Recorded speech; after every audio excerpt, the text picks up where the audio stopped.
Halo semuanya, perkenalkan nama saya Saskia Mailanova, NPM 2312029, Prodi PGSD Universitas PGRI Semarang. Sebagai contoh menyimak, saya akan sedikit membacakan sebuah cerita legenda suatu tempat yang berada di Jawa Tengah, yaitu legenda Rawapening. Ini pada zaman dahulu terdapat seorang anak yang memiliki kekuatan sakti. Namun ada penyihir jahat yang iri. Kemudian penyihir itu menyihirnya hingga tubuh si anak dipenuhi dengan luka dan bau yang menyengat. Kondisi tersebut membuat orang-orang menjauhi si anak. Bahkan tidak ada yang mau berkomunikasi dengannya. Melalui mimpi, anak tersebut mengetahui bahwa ada seorang perempuan tua yang bisa menyembuhkan penyakitnya. Ia pun bertekad menemui si perempuan tua dengan bermodal petunjuk dari mimpinya itu. Dalam perjalanan mencari perempuan tua tersebut, ia selalu ditolak dan diusir oleh penduduk kampung yang dilewatinya.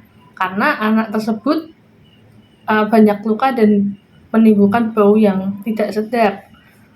Akhirnya si anak itu sampai di suatu kampung yang mayoritas penduduknya itu sombong dan tidak ramah kepada orang miskin. Ia menghadiri sebuah pesta di kampung tersebut, tetapi malah diusir dan dicaci oleh penduduk. Meskipun tersingkir, ia memberi pesan agar orang-orang lebih memperhatikan yang tidak mampu.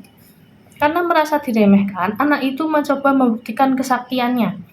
Ia menancapkan lidi ke tanah, kemudian dia mengumumkan bahwa tidak ada yang bisa mencabutnya selain dia sendiri. Semua orang melakukan ucapan si anak. Namun, saat penduduk setempat mencoba mencabut, tak seorang pun yang berhasil. Beberapa hari kemudian, anak itu diam-diam mencabut lidi tersebut tanpa disangka-sangka. Dari titik lidi itu ditancapkan muncul mata air yang mengalir cukup deras, tak berhenti-berhenti. Saking besarnya aliran air itu, semua orang yang menganiaya orang miskin di kampung tersebut terempas.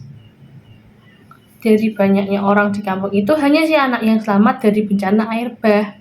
Kemudian ada perempuan tua yang memberikan tempat dan merawat anak tersebut. Namun, penyihir jahat tidak bisa menerima kebaikan yang selalu mengarah pada si anak. Kemudian ia menyihir lagi si anak menjadi ular besar dengan kalung genta di lehernya. Genangan air yang berasal dari bekas sancapan lidi si anak itu yang dikutuk kemudian diyakini sebagai asal muasal Telaga Rawapening yang berada di Ambarawa, Jawa Tengah. Sementara ular bernama Baru Klinting juga menjadi legenda tersendiri bagi masyarakat sekitar. Nelayan yang melihat ular tersebut diyakini bakal mendapat keberuntungan. Telaga Rawapening kini menjadi objek wisata populer di Jawa Tengah, terletak di Desa Bukit Cinta, Kabupaten Ambarawa. Cerita ini tidak hanya menunjukkan keajaiban alam, tetapi juga mengandung nilai-nilai tentang kebijaksanaan, pertolongan, dan konsekuensi dari tindakan yang buruk. Baik, sekian penjelasan dari saya. Mohon maaf apabila ada kesalahan dalam tutur kata.